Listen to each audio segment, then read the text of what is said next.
사도행전 마지막 시간입니다. 사도행전은 데오빌로와 초대교회 성도들에게 예수님의 승천 이후에 어떻게 복음이 전해졌는지, 특별히 중요하다고 여겨지는 두 사도를 중심으로 어떻게 교회가 세워졌는지를 전해주는 아주 의미 있는 책입니다. 특히 여러분 나중에 성경을 잘 살펴보시면 이 책의 저자인 누가가 얼마나 이 이야기에 개입되어 있는지를 확인하실 수 있습니다. 누가는 우리라고 하는 표현으로 이 일을 함께 경험한 자신을 사도행전의 이야기에 끼워 넣고 있습니다. 우리 구절들 혹은 우리 부분이라고 하는 표현은 사도행전 16장에 가장 처음 등장합니다. 화면을 보시면 바울이 그 환상을 보았을 때 우리가 곧 마게도냐로 떠나기를 힘쓰니 우리가 드로아에서 배로 떠나 사모드라게로 직행하여 안식일에 우리가 기도할 곳이 있을까 하여 문 밖 강가에 나가. 이미 바울과 실라와 디모데는 이 여정을 함께 동행하고 있었고 16장에 등장하는 우리라는 표현 안에 누가는 자기 자신을 표현해서 넣고 있습니다.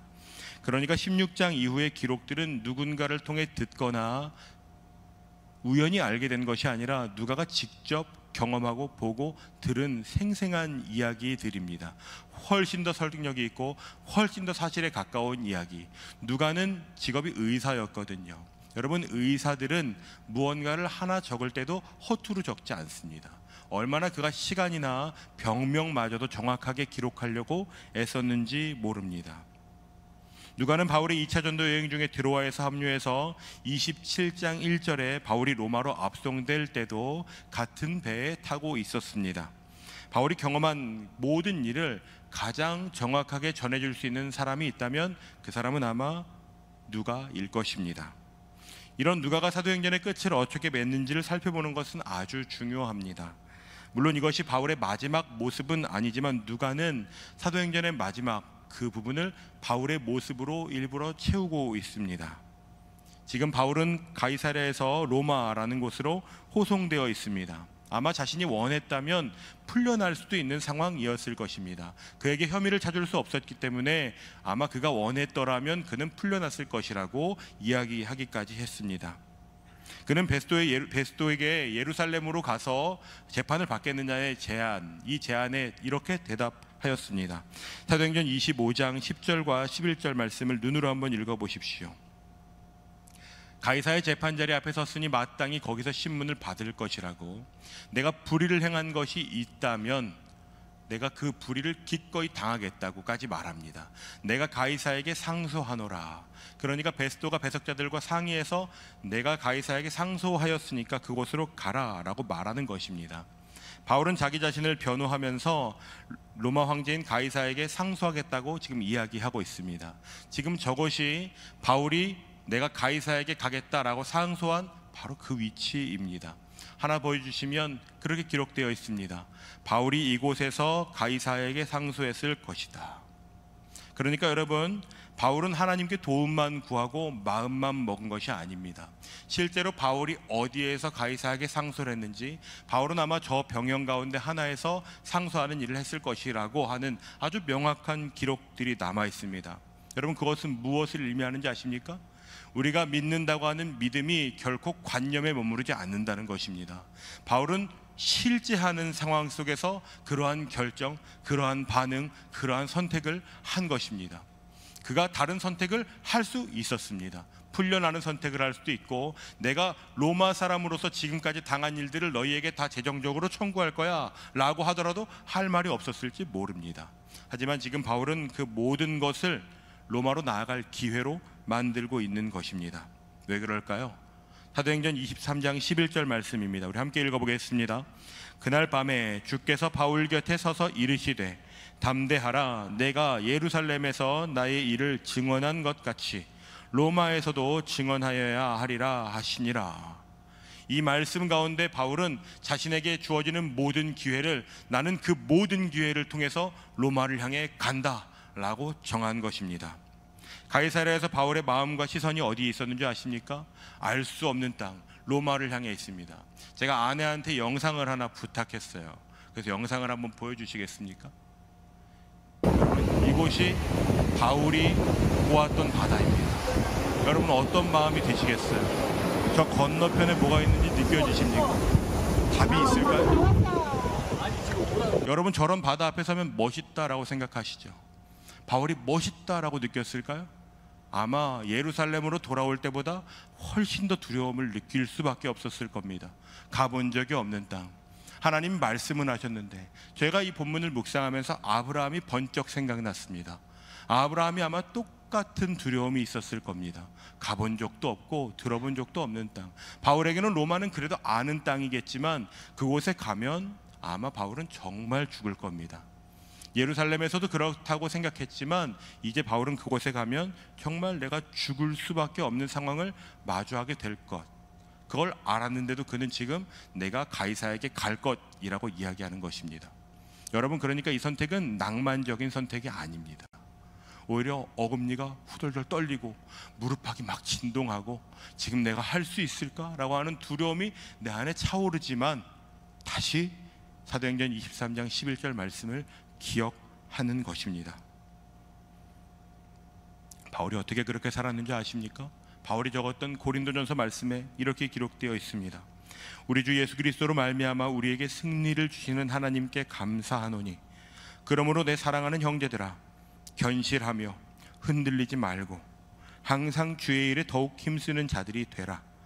이는 너희 수고가 주 안에서 헛되지 않은 줄 알미라. 바울이 지금 이 말을 어떻게 하는지 느낌이 오십니까? 너희들 흔들리지 말아라. 너희들 그것이 의미 있는 삶이라는 걸 포기하지 말아라 라고 말할 때 바울에게 전혀 겁이 없고 아무런 고민이 없는 상태에서 말하는 것이 아닙니다. 나도 너무 두렵고 나에게도 지금 생명이 하나밖에 없는데 그럼에도 불구하고 그 길을 같이 가자고 바울은 그 선택을 하고 있는 것입니다. 바울이 그 선택을 얼마나 명확하게 했냐면 아그리빠 왕 앞에서도 베스도 앞에서도 그는 자신의 믿음을, 내가 무엇을 믿는지를 포기하지 않고 전합니다. 여러분, 제일 무서운 사람은 더 이상 미련이 없는 사람입니다. 바울이 이제는 그들에게도 복음을 전합니다. 심지어 그들이 이렇게 이야기합니다. 사도행전 26장 28절입니다. 함께 읽어보겠습니다. 아그리빠가 바울에게 이르되 내가 적은 말로 나를 권하여 그리스도인이 되게 하려 하는도다. 너가 이제 나마저 그리스도인으로 만들려고 하는구나 라고 느낄 만큼 바울은 이제 더 이상 숨기거나 주저하지 않습니다. 이제 내가 가이사에게 가기 전까지 내가 그곳에서도 난 여전히 복음을 전할 거야 라는 마음으로 살아가는 것입니다. 여러분, 그런 확고한 믿음을 가지고 나아가는 사람에게는 어떤 일이 벌어질까요? 우리의 계획이나 기대는 이렇습니다. 와, 바울이 너무 어려운 마음을 먹었으니까 이제는 좀 탄탄대로로 풀리지 않을까? 그런데 여러분, 묵상해서 아시죠? 오늘 본문에도 보면 바울이 죽을 뻔한 위기를 만나게 됩니다. 엄청난 환난을 통과해내는 것입니다. 사명의 길을 걷는다는 것은 여러분 꽃길이 펼쳐진다는 이야기는 아닙니다. 어떤 사람들은 저한테 예전에 이렇게 이야기했었습니다. 예수 믿으면 인생이 풀릴 거야. 예수 믿으면 너가 원하는 거 다 잘 될 거야. 여러분, 그렇습니까? 오히려 예수 믿으면 고민스럽지 않은 영역들이 고민되는 것들이 생깁니다. 예수를 믿으면 오히려 무언가를 자꾸만 대면해야 되는 일이 생기고 예수를 더 잘 믿고 싶어질수록 무언가 세상 앞에서 내가 자꾸만 고민하고 씨름해야 되는 주제들이 생깁니다. 여러분, 어쩌면 그것은 잘 가고 있는 것입니다. 바울이 지금 그러한 일을 통과해내고 있습니다. 그럴 때 바울은 무엇을 붙드는지 아십니까? 바울은 말씀을 붙드는 사람이었습니다. 그 풍랑이는 배에서도 바울은 말씀을 붙듭니다. 오늘 본문에서 많은 사람들이 두려워할 때 바울이 뭐라 얘기하는지 여러분 보십시오. 묵상 본문에 우리가 결국은 로마에 가게 될 것이라고 이야기합니다. 그것은 여러분 추측이나 기대가 아닙니다. 하나님이 나에게 분명히 하신 말씀이 있기 때문에 할 수 있는 이야기입니다. 그러니까 바울에게는 굉장한 일관성이 있었습니다. 마음은 요동치고 두렵지만 바울이 결정하는 것에는 굉장한 일관성이 있었습니다. 여러분, 이걸 오해하시면 안 됩니다. 바울은 겁을 초월한 사람인가 봐. 바울은 아무것도 두렵지 않은 사람인가 봐. 얼마 전에 뉴스에 하이다이빙을 하는 선수가 나왔습니다. 20m가 넘는 전부대에서 뛰는 사람, 그것이 직업이에요. 그런데 그 사람들도 두렵다고 합니다. 우리 같으면 겁나지 않을 것 같은데 두려운데도 그 앞에 서서 내가 연습한 것을 기억해낸다고 해요. 우리는 무엇을 기억해야 될까요? 우리는 그 두려움 앞에서 말씀을 기억하는 사람들입니다. 사도행전 28장 16절을 보겠습니다. 함께 읽어보겠습니다. 우리가 로마에 들어가니 바울에게는 자기를 지키는 한 군인과 함께 따로 있게 허락하더라. 바울이 로마에 들어가기까지 얼마나 힘들었는지 모릅니다. 그런데 그곳에 갔더니 예상치 못하는 일이 벌어지는 것입니다. 갇혀 있거나 구류당하는 것이 아니라 그곳에 자기를 지키는 군인과 함께 따로 있게 된 것입니다. 당시의 로마 법에 의하면 로마 시민권을 가진 재판을 기다리고 있는 미결수들은 나라에서 정해놓은 장소에 구류되어 있었습니다. 오늘날 우리가 코로나로 격리되어 있던 거랑 좀 비슷한 모양이 된 것 같아요. 단 다른 점이 있다면 사람들이 왕래할 수 있다는 것입니다. 우리가 생각한 것보다는 좀 자유도도 있고 내가 원하는 어떠한 일들을 글을 쓰거나 왕래하거나 사람들을 초대하는 일까지 가능한, 단 내가 밖으로 나가지는 못하는 그런 상태에 놓이게 된 것입니다. 바울은 그곳에서 오히려 아주 자유롭게 재판을 기다리면서 사람들과 교류할 수 있었습니다. 오늘 본문 직전에 17절부터 20절을 보면 바울은 유대인 중에 높은 사람들을 모아서 자신의 상황을 이야기합니다. 내가 왜 어쩌다가 여기까지 오게 되었는지를 이야기하는 것이죠. 그런데 그들의 반응이 아주 의외입니다. 내가 너 그럴 줄 알았어, 내가 너의 소문을 들었다니까 라고 말하는 것이 아니라 그들은 오히려 이렇게 반응하는 것입니다. 제가 21절과 22절을 읽어보겠습니다. 그들이 이르되 우리가 유대에서 내게 대한 편지도 받은 일이 없고 또 형제 중 누가 와서 내게 대하여 좋지 못한 것을 전하든지 이야기한 일도 없느니라. 이에 우리가 너의 사상이 어떠한가 듣고자 하니 이 파해에 대해서는 어디서든지 반대를 받는 줄 알기 때문이라 하더라. 이 사람들은 지금 그리스도를 따르는 사람들, 그리스도인들에 대한 소문은 들은 사람들입니다. 단 바울이 누구인지는 아직 들은 적이 없는 것이죠. 그러니까 내가 너를 통해서 그리스도교가 뭘 믿는 사람들, 나사렛 사람들이라고 말하는 그 사람들이 뭘 믿는지 내가 좀 들어보겠어 라고 아주 편견 없이 그 이야기를 듣고자 하는 것입니다. 그러니까 여러분, 그 환난을 뚫고 도착한 장소가 예상치 못하게 바울에게는 또 다른 두란노 서원이 되는 것입니다.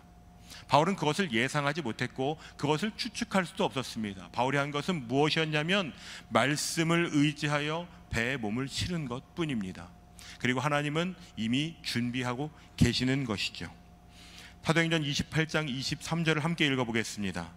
그들이 날짜를 정하고 그가 유숙하는 집에 많이 오니 바울이 아침부터 저녁까지 강론하여 하나님의 나라를 증언하고 모세의 율법과 선지자의 말을 가지고 예수에 대하여 권하더라.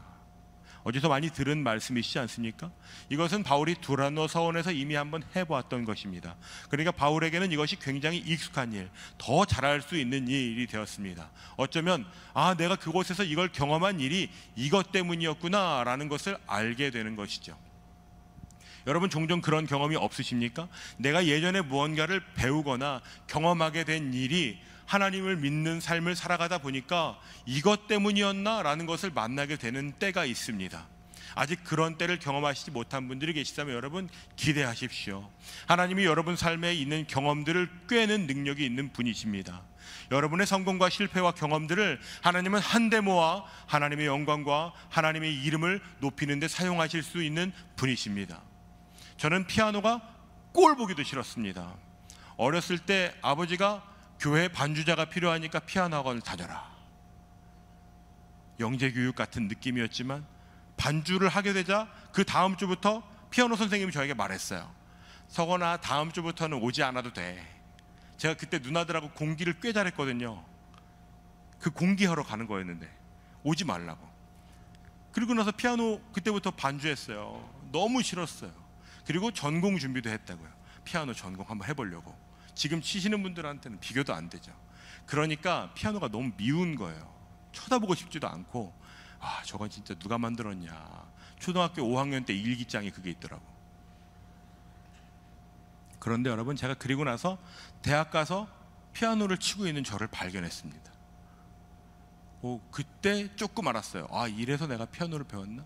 지금도 그래도 기도회를 준비할 때요, 조금 덜 떨려요.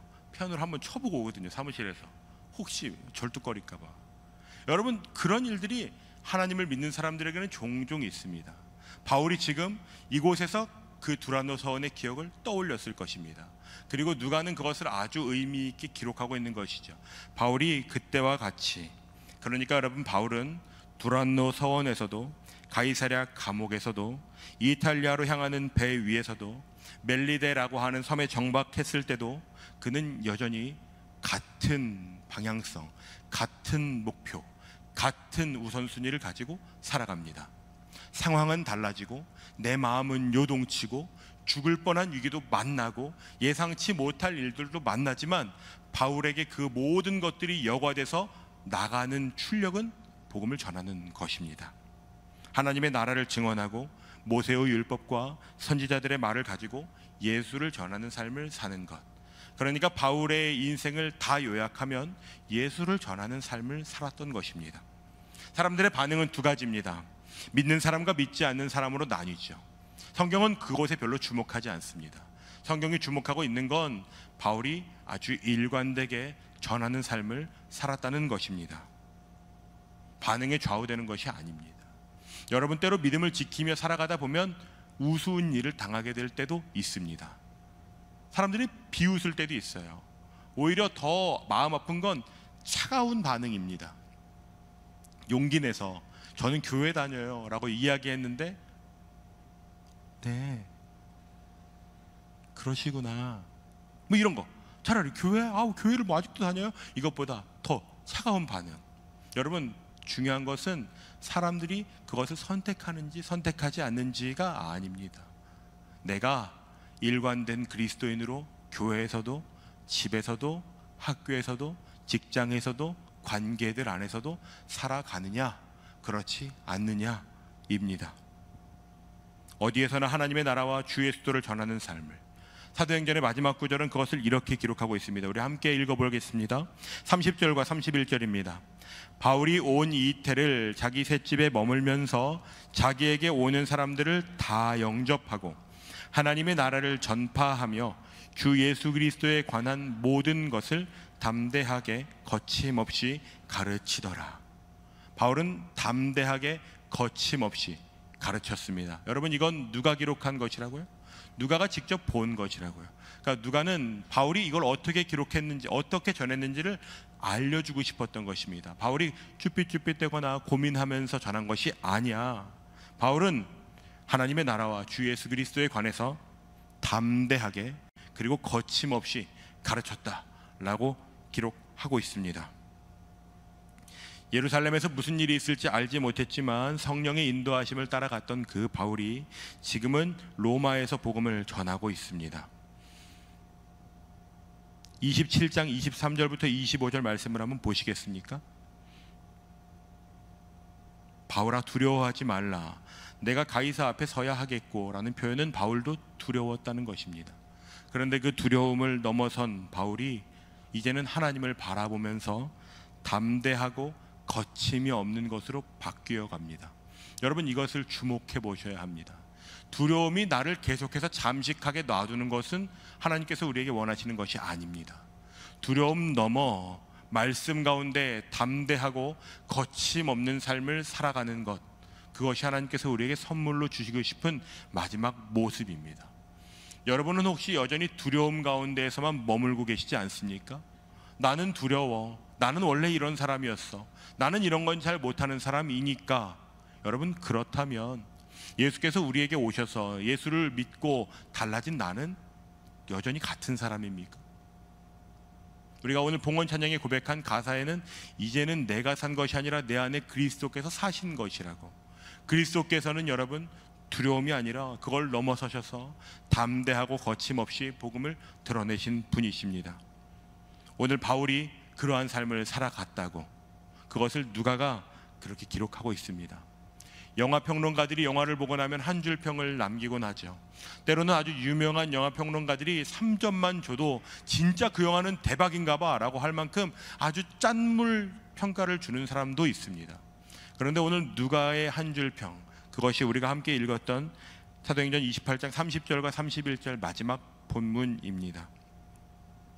바울은 그곳에서 찾아오는 사람들에게 복음만 전한 것이 아닙니다. 여러분 잘 아시는 것처럼 그곳에서 우리가 옥중서신이라고 부르는 에베소서, 골로새서, 빌레몬서, 빌립보서를 기록합니다. 그러니까 바울은 2년 동안 오는 사람들에게 복음을 전하는 일, 두란노 서원에서는 그 두란노라고 하는 사람이 강의를 하지 않을 때, 남들이 다 잘 때만 간신히 가르쳤던 일을 이제는 아침부터 저녁까지 오히려 자유롭게 복음을 가르치는 일을 할 수 있었던, 그리고 남는 시간에는 편지를 써서 이 편지를 통해서 각 교회들이 교회의 상황과 진리를 다시 한번 바라보게, 그리고 그 안에 하나님의 마음을 붙들게 하는 일들까지 해내는 것입니다. 여러분, 빌레몬서라는 책 아십니까? 바울은 빌레몬서라는 책을 이 로마에서 직접 기록합니다. 자신이 그곳에서 만나게 된 오네시모를 자유롭게 해주기 위해서 그 책을 기록하기까지 합니다. 그러니까 여러분, 바울은 지금 비이성적으로 미쳐서 어떤 종교적인 흥분 상태에 빠져서 그 삶을 사는 것이 아닙니다. 오히려 아주 냉철하고 명확하게 상황을 분별할 수 있는 능력을 가지고 말씀을 붙들고 만나는 이들에게는 하나님의 나라와 주 예수 그리스도의 복음을 전파하고, 내가 비록 만날 수 없는 이들에게는 글을 써서 복음을 전하게 되는 것입니다.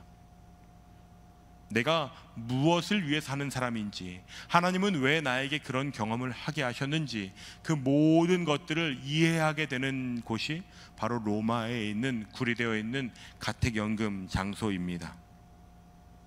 바울은 복음을 전하는 과정 가운데 자신의 미숙함과 연약함을 마주하게 되었습니다. 화딱지 나는 일엔 소리도 지르고, 편지를 쓸 때도 너네들 어떻게 그렇게 할 수 있는 거야? 고린도 교회에게 진짜 화가 났던 것 같아요. 전도 여행을 하는 중에도 난 너랑은 다시는 안 본다 라고 결별을 선언하기도 하죠. 바울이 누군가에게 화도 내지만 때로는 얼마나 더 사랑을 부어주는지, 사랑을 받는지 모릅니다. 에베소 성도들이 얼마나 바울을 안아주고 눈물을 흘리는지 몰라요. 그러면서 바울이라는 사람이 넘치는 은혜를 누렸습니다. 처음 사도행전에 기록된 바울의 모습과 지금 본문의 바울의 모습은 아주 많이 다릅니다. 무엇을 통해 알 수 있는지 아십니까? 굳이 챙기지 않아도 되는 도망친 노예를 위해 글을 쓰고 있는 것만 봐도 알 수 있습니다. 바울의 유언이라고 할 수 있는 디모데 후서에서 바울은 내가 그때 결별했던 그 마가를 데려와라 나에게 라고 말하기도 합니다. 그 바울의 변화 가운데 저는 우리의 변화도 그러한 과정을 통해 완성되어 가기를 기대합니다. 미숙한 상태에서 계속 멈춰 있지 않고 하나님 우리를 만드시는 과정 가운데 기꺼이 내 삶을 드리며 경험하고 돌파해내며 살아가는 일들이 우리 가운데에도 있으면 좋겠습니다. 사도행전의 첫 설교가 여러분 기억나십니까? 아마 다 잊어버리셨을 겁니다. 그래야 저도 좀 희망이 있죠.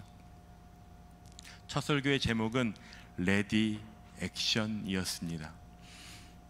누가는 지금 바울의 이 액션을 아주 생생하게 보고 있습니다. 대부분 사도행전에 보면서 두근거림을 느끼거나 나도 한번 저렇게 살아볼까 라고 하는 생각은 합니다. 하지만 대부분은 거기서 그치죠.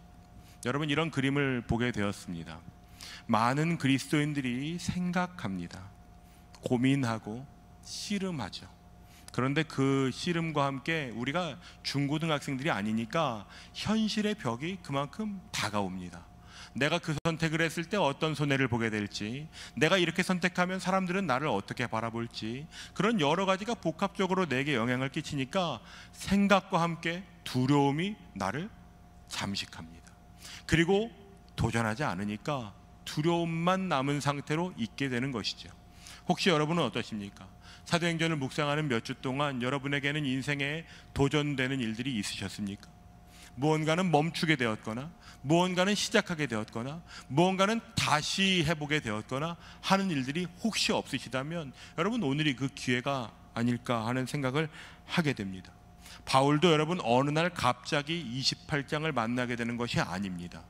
바울이 사도행전 8장 9장을 넘어서면서 등장한 이후에 지금까지 바울이 얼마나 많은 시간을 살아오면서 바울도 도전하게 되고 다시 말씀을 붙들고 그 말씀을 붙들며 나아가고 걷고 배에 올라타고 난파되고 이끌려 가고 있는지 모릅니다. 두 개의 짧은 영상을 좀 보여드리고 싶습니다. 여러분 아시는 브랜드일 텐데, 레드불이라고 하는 음료 회사는 음료수가 어떤 맛인지, 이 음료수를 마시면 얼마나 에너지가 나는지 이런 걸 홍보하지 않습니다. 오히려 이 레드불이라는 회사는 이 음료를 마시면 이렇게 살 수 있어 라는 것을 거꾸로 보여줍니다. 익스트림 스포츠, 산 꼭대기에서 점프슈트를 메고 뛴다든지, 아니면 내가 만든 자동차를 가지고 얼마나 비틀거리면서 멀리 가는지를 도전하는 그 중에 하나의 대회가 전 세계 각국에서 열리는데, 각자 만든 비행 물체를 가지고 멀리 나는 겁니다. 영상 한번 보시겠습니까? Milwaukee, here they go! And that's down into Lake Michigan! What? Yeah! Oh! He took a shot to the grill! Oh my gosh! Oh! Yes! 여러분, 마지막 사람은 제가 장담할 수 있습니다. 저 사람은 나는 것이 목적이 아닙니다. 나는 멋있게 떨어질 거야. 그런데 레드불이라는 회사가 얼마나 멋있는지 아세요? 가장 오래 난 사람에게도 상을 주지만 가장 멋지게 떨어진 사람에게도 상을 줍니다. 영상이 하나 더 있습니다. 전체 화면으로 혹시 안 나올 수 있나요? 네, 잘 보세요. They were not joking, Long Beach! Holy cow! He's still going! I think we have a new record! 네, 저 사람들은 저걸 하루아침에 했을까요? 아마 그렇지 않을걸요. 엄청나게 부서지고 엄청나게 시행착오를 겪고, 그리고 나서 이거구나 라고 하는 걸 알게 되었을 겁니다. 제가 저 영상을 설교를 위해 준비하면서 이런 생각이 들었습니다. 저는 비행기도 잘 만들지 못하면서 비행기를 만들어 놓고 점프대 앞에까지만 가서 고민하는 사람 같은 느낌이 들었습니다. 그러니까 내가 날 수 있는지 내가 날아본 경험이 없습니다. 실패가 두려워서 내가 공들어서 만드는 것이 무너질까봐 겁먹기만 합니다. 그러니까 계속 그렇게만 살다 보니까 생각은 많이 하고 고민은 많이 하고, 점점 알아가는 건 세상의 방식을 더 많이 알아가게 되는 것 같습니다. 어느 순간은 예수를 믿는다는 것은 이런 것이 전부인가? 라는 생각이 드는 것이죠. 사랑하는 여러분, 여러분에게는 어떻습니까? 여러분, 이 모든 이야기의 끝에 여러분에게는 어떤 단어가 남으십니까? 여러분도 혹시 비행기를 자그마하게 만들어 놓고 그 앞에까지만 가놓고 해볼까 말까? 아, 부서지면 어떡하지? 남들이 비웃으면 어떡하지? 은혜가 있다면 우리가 하는 도전은 우리 혼자만의 것이 아니라는 것입니다. 주님이 우리와 함께 그 길을 걷고 계신다고 성경은 우리에게 말해주고 있습니다. 사도 바울이 두려워할 때마다 주의 사자가 나타나서 하시는 말씀은 아주 동일한 말씀입니다. 두려워하지 말아라. 내가 너와 함께 할 것이다. 그리고 그 가운데 다른 수많은 세상의 도전과 비교할 수 없는 바울의 삶을 통해서 많은 사람들이 자유를 얻게 됩니다. 바울은 그 결과를 예측하지는 못했겠죠. 하지만 바울이 그 결단과 도전과 말씀을 전하는 삶 가운데 오네시모라고 하는 사람이 인생의 변화를 겪게 되는 것입니다. 누가가 그것을 생생하게 보고 있습니다. 얼마나 많은 사람들이 바울을 통해 복음을 전달받았겠습니까? 이야기의 끝에서 영원하지 않는 우리의 삶을 복음을 전하는 삶으로, 예수 그리스도를 전하는 삶으로 살아갈 사람들을 하나님은 오늘도 주목하고 계신다고 믿습니다. 그러니까 여러분, 사도행전 안에 꼭 비단 바울뿐만 아니어도 좋습니다. 여러분 기억나시는 하나님의 사람들의 이름을 붙드시고 그 사람들을 좀 따라가 보시지 않겠습니까? 고넬료는 어떻게 살았을까요? 오네시모는 어떤 삶을 살았을까요? 베드로에게 복음을 들은 수많은 사람들은요, 바울에게 복음을 들은 수많은 사람들은 어떤 삶을 살았겠습니까? 그들이 보고 들은 것을 전하지 않을 수 있었겠습니까? 아마 그들의 삶을 다해서 복음을 전하는 삶을 살았을 것입니다. 여러분 곁에서도 누군가가 여러분이 어떤 결정을 하는지, 여러분이 어떤 선택을 하는지를 주목하고 있습니다. 여러분, 그때 내게 허락하신 상황 속에서 내가 만나고 마주하는 그 사람에게 내가 믿는 믿음이 무엇인지, 내가 진리라고 여기는 것은 무엇인지, 내가 붙들고 살아가는 하나님의 말씀은 무엇인지를 여러분 삶으로 보여주시지 않겠습니까? 여러분, 그것이 어렵다면 여러분의 삶 가운데 여러분이 올리는 포스팅 하나에서, 여러분이 올리는 짧은 스토리 하나에서 여러분 복음을 좀 담아내 보십시오. 세상에 유행하는 수많은 것들, 그것이 가득한 공간에 나도 그것을 향유하는 사람의 한 사람으로 멈추지 말고 여러분이 무엇을 따르는지 조심스럽게 여러분 도전하고 싶습니다. 여러분 술 잔 가까이도 가지 마십시오. 그리스도인으로 세상을 살아갈 때 여러분을 누군가 오해할 수 있는 곳 주변에도 머물지 마십시오. 고민되는 지점이 있으시다면 여러분 뒷걸음질 치십시오. 복음이 드러나는 삶은 여러분 그런 것입니다. 말씀이 무엇을 향하는지를 붙들고 따라가는 삶이 그러한 자리에 있다면 그곳에 머물러 보는 것입니다. 사랑하는 여러분, 그 귀한 여러분들의 삶을 이 복음이 흘러가는 일에 사용하시는 저와 여러분이 되시면 참 좋겠습니다. 이 시간 우리 예수 이름 높이세 찬양 함께 한 번 더 고백하고 나아가면 좋겠습니다.